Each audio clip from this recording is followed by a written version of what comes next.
Hello बच्चों, good morning. बच्चों, इतिहास में हम 2 चैप्टर कर चुके हैं। पहला तो क्या था, कब क्यों कहाँ कैसे वाला, और दूसरा था अपना शिकार जो करते हैं शिकारी आखिरतक आरंभिक मानव उसका जीवन। अब हम ले रहे हैं बच्चों 3rd चैप्टर, जिसका नाम है आरंभिक नगर। आरंभिक नगर है ना, शुरुआती नगर। जो पहले पुरानी सभ्यता थी उसमें नगरों का निर्माण कैसे हुआ, क्या हुआ।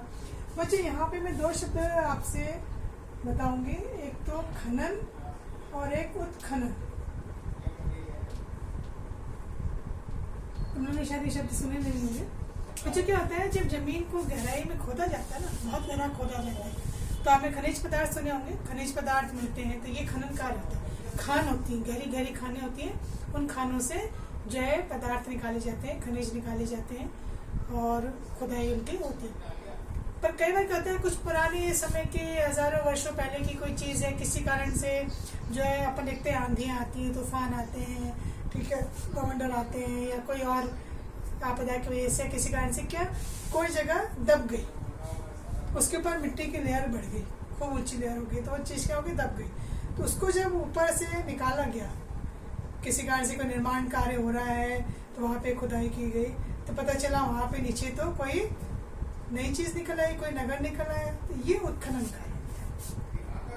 तो ये जो आरंभिक नगर निकले हैं वो कहीं के उत्खनन के दौरान ही मिले। तो यहाँ पे पहले आपकी पाठ की शुरुआत हो रही है बच्चों 2 बच्चों की कहानी से। कहानी तो क्या है, घटना कि 2 बच्चे खेल रहे हैं, तो वो उनके आसपास कुछ ऐसे खंडरनुमा घर हैं, इमारत हैं, तो देख रहे हैं कि कुछ लोग देखने आ रहे हैं, उसकी तारीफ कर रहे हैं उस खंडर की, जिसको बच्चे कहते थे कि ये तो ऐसे खाली पड़ा है, भूता घर है, उसकी तारीफ कर रहे हैं कि देखो इसकी नक्काशी कितनी अच्छी है, ठीक है, कितना अच्छा बना है, इसकी ईंटें देखो कितना अच्छा। तो उनको बड़ा आश्चर्य होता है, क्योंकि वो आपस में बातें भी कर रहे हैं कि चलिए अपन ना मुख्यमंत्री को पत्र लिखते हैं कि इस इमारत की सुरक्षा करें, इसको धरोहर साबित करें। तो उनको समझ में नहीं आता क्या होता है। तो यही बात जो है इस चैप्टर में बताई गई है कि बच्चों कुछ पुरानी चीजें जो होती है बहुत अमूल्य धरोहर है, पुराने इतिहास की चीजें हैं हमारे पास, जिनकी खोज की गई, जो बाद में मिली खुदाई में या उत्खनन के दौरान मिली, तो उनको कैसे देखा गया, क्या क्या उसमें चीजें मिली। तो यहाँ पे हम बात करते हैं हड़प्पा की कहानी। बच्चे ये कहलाते हैं पुरा स्थल, मतलब प्राचीन समय के स्थल। तो यहाँ पे क्या है, हड़प्पा एक जगह, यहाँ पर 150 साल पुरानी बात हो रही है। ये पंजाब वाले क्षेत्र में निर्माण कार्य चल रहा था। वहाँ पे कोई रेलवे लाइन जो है बिछानी थी, पटरियां बिछानी थी, तो वहाँ पे मजदूर लोग काम कर रहे थे। तो उनको क्या हुआ कि कुछ वहाँ पे ईंटें मिली, ईंटें बहुत अच्छी थी, पकी हुई ईंटें और अच्छी मजबूत। तो उनको लगा कि ये ईंटें, अब इस किसी को ध्यान ही नहीं था कि नीचे कुछ और मिलेगा यहाँ पर। तो वो ईंटें क्या है, उनको अच्छी लगी, तो अपने घर के लिए सब उठा उठा करके और वो ले गए उन ईंटों को। बहुत सारी ईंटें जो है उठा के लगे, उनको पता नहीं था कि कितनी बहुमूल्य चीजें हैं वहाँ पर। ये फिर बात वहाँ पे निर्माण करोगे तो उसमें क्या है कि बहुत सारी चीजें वहाँ पे नष्ट हो गई, खराब हो गई। इसके घटना के 80 साल के बाद वहाँ के जब सरकार ने पता चला, पुरातत्ववेत्ताओं के द्वारा जो पुरानी चीजों की खोज करते हैं, और जब उस जगह को खुदवाया गया उत्खनन के दौरान, तो वहाँ पता चला एक पूरा का पूरा एक बड़ा नगर, शहर जो दब गया था वो प्राप्त। और ये शहर की जब खोज की गई, पता लगाया गया, तो पता चला ये 4700 साल पुराने शहर थे। सोचो कितनी पुरानी सभ्यता। और उस समय हम देखेंगे कि उस समय के लोगों का रहन सहन कैसा था, और वो कितने आगे थे तकनीक में कि उन्होंने एक बड़ा सा नगर, मतलब ईंटें वीटें बनाना भी जानते थे, वो घर बनाना जानते थे।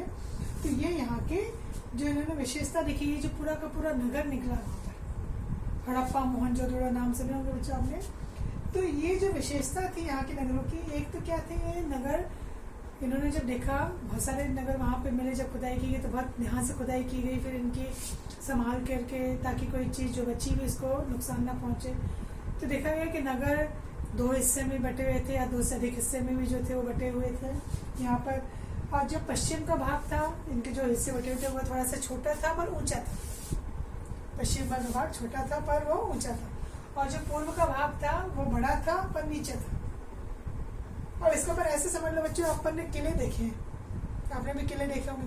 किले हमेशा क्या होते हैं, ऊंचाई पर, पहाड़ पर किला उस जगह से छोटा होता है ना शहर से, जो नीचे हम किले से अगर देखते हैं तो बहुत बड़ा शहर दिखाई देता है, जयपुर में अगर आप किलों को जाओ देखने के लिए तो वहां से आपको जयपुर शहर दिखाई देगा, बहुत बड़ा दिखाई देगा, पर वो ऊंचाई पर है।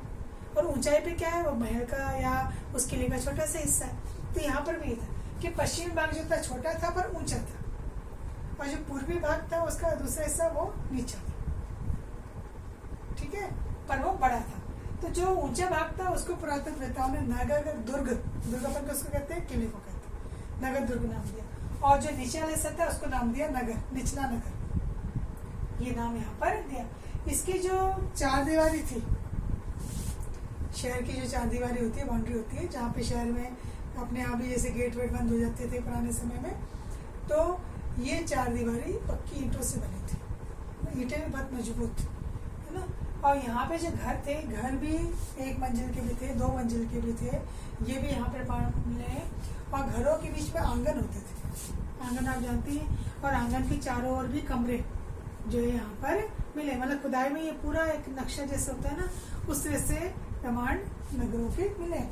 तो ये जो नगर दुर्ग है, यहाँ पे कई इमारतों का निर्माण हुआ था, दुर्ग के भीतर भी, और दुर्ग के भीतर भी तालाब, सरोवर जिसको कहते हैं, उसका निर्माण हुआ है वहाँ पर, ठीक है। तो ये जो मोहनजोदड़ो में तालाब मिला, इसको पुरातत्ववेताओं ने महान स्नानागार, स्नान करना जानते हो, महान स्नानागार के जगह, जिसको बनाने में ईंट प्लास्टर जो अभी अपन उपयोग करते, सोचा उस समय उपयोग हो रहा था, ईंट प्लास्टर का निर्माण किया गया। और किसी प्रकार का कोई लीकेज नहीं हो, रिसाव नहीं हो, उसको भी रोकने की व्यवस्था थी।